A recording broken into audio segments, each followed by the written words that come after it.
Although she does have a very nice figure. I've said that if Ivanka weren't my daughter, perhaps I'd be dating her. You know. What the hell, Trey? I need water. Give me the water. Oh. Oh no! This is... Wow! Oops! Just...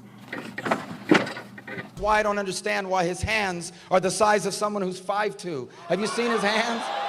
They're like this.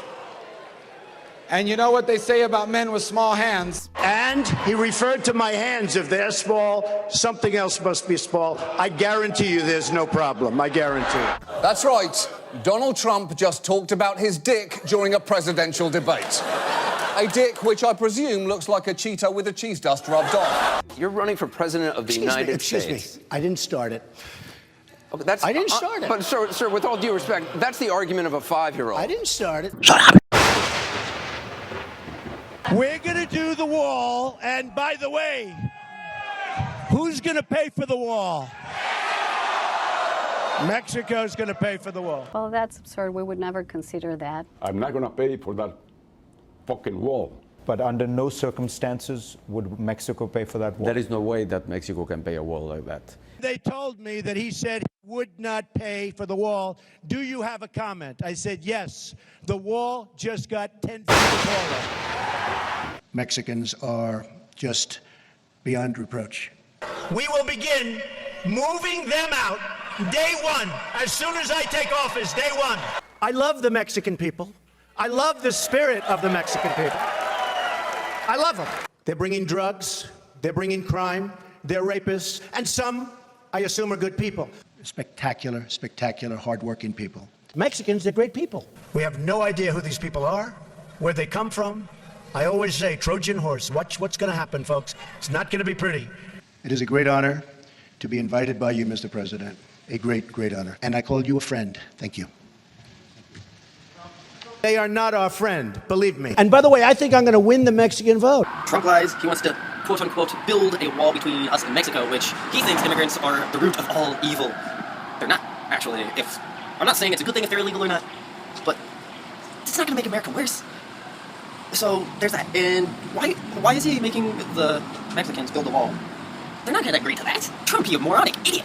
Come on, think about what you say, okay? You have to take out their families. When you get these terrorists, you have to take out their families.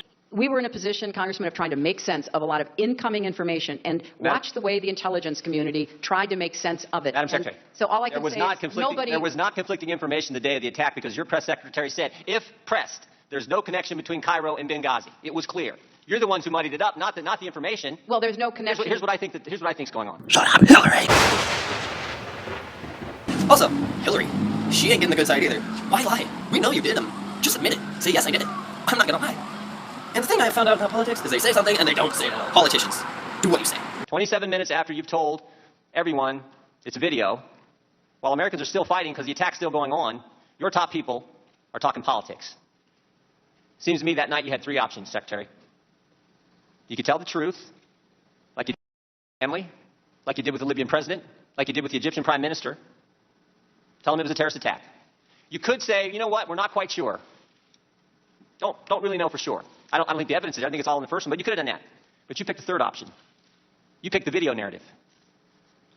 You picked the one with no evidence, and you did it because Libya was supposed to be, as Mr. Roskin pointed out, this great success story for the Obama White House and the Clinton State Department. I'm not trying to sell myself here. I'm just speaking what I think is right about politics and stuff. What we really need is a politician that needs to work on America. America is in debt. We are not doing as well as we did. I mean, back in the day, we used to be what people looked forward to, and now we have white people killing other white people. And people don't get that.